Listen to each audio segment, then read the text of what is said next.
Hello Internet, my name is Ryan Ingram, and today we're going to talk about a book that I just got done reading called The Wealthy Gardener. And this book is hands down the best book that I have read all year. And I would even go so far as to say that this is the best book that has been written in the past decade in the self-improvement, increase your financial standing type category. I don't know what's that called. Just self-improvement, financial improvement.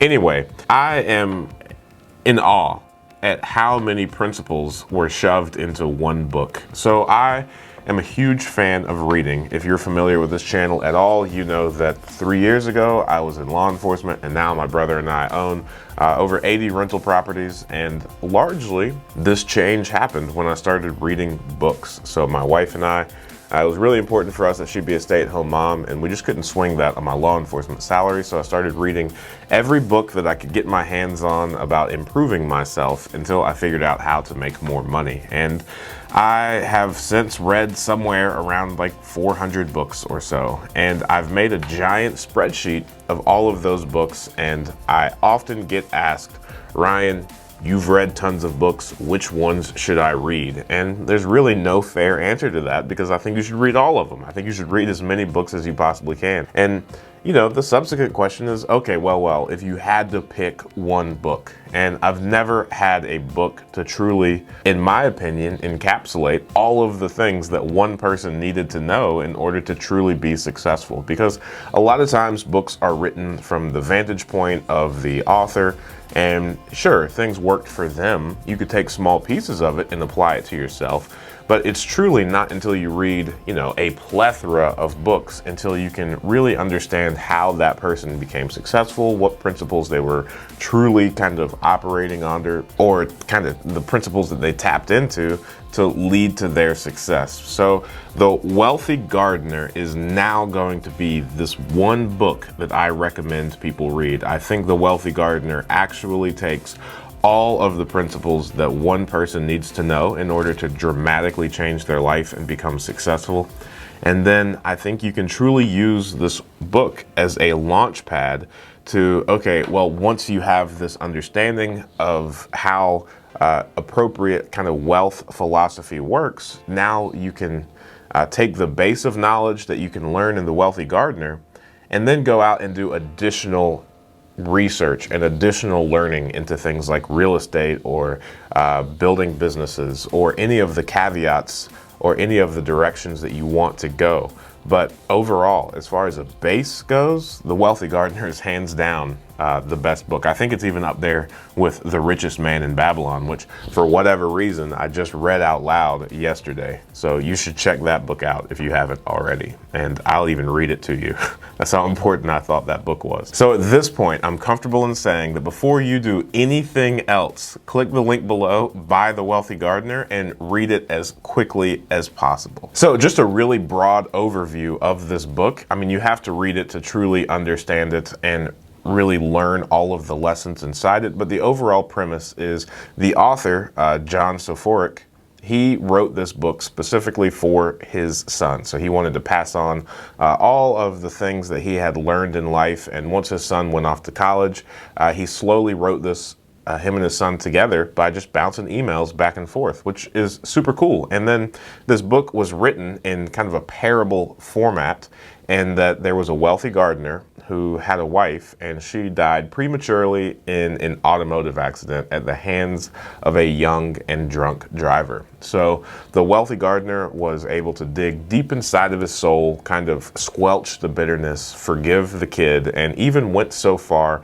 as to kind of pseudo-adopt this kid. So the wealthy gardener and his wife, they had no children for whatever reason.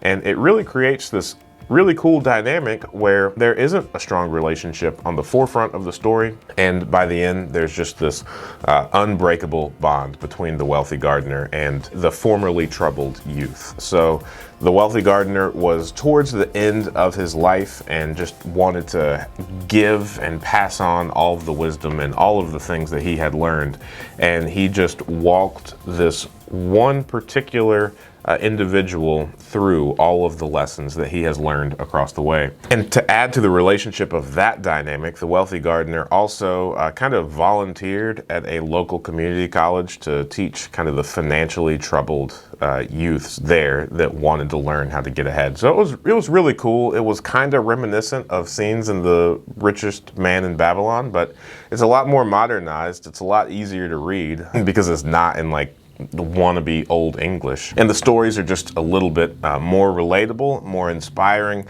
and really hit on some modern things. Now, one of the particular takeaways that I had from this book, again, I've read so many self-help, self-improvement books, and I just hadn't heard something worded like this before. And that is when the wealthy gardener was teaching one of the classes, he went over the income formula. And John Saforic, or the wealthy gardener, outlines three variables that you should look for that really is going to determine how much you're going to make. And that is, number one, is there a need for what you're offering, a product or service? The second is, how many people do you have the capacity to serve with that product or service?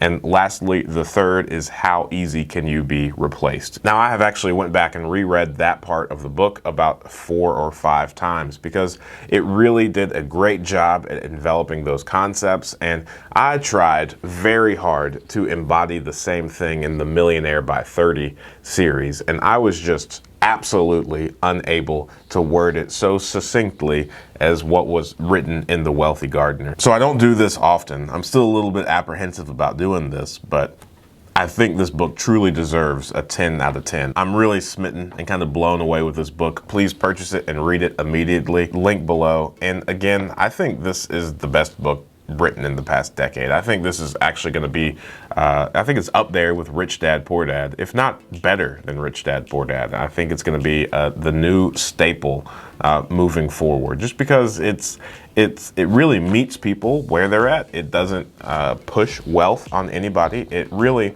individualizes what success looks like for all people. So it's not, nobody's trying to like shove being a millionaire down your throat, which is a lot of times what these self-help books do. Is you're either a millionaire or you're worthless. And this book does a great job at meeting people where they're at, walking them through kind of the fallacies that they are kind of brought up, raised in, or just learned from just like a societal perspective, breaking them down, and giving the individual the true ability to decide what success looks like for them as an individual, for what they want out of life, which at the end of the day is exactly what we're here for, to design the best of all possible lives. So, John Saforic, thank you so much for writing this book. It was truly remarkable. I am going to recommend this to every single person that I meet that asks for my advice. So thank you so much. Everybody that's watching this,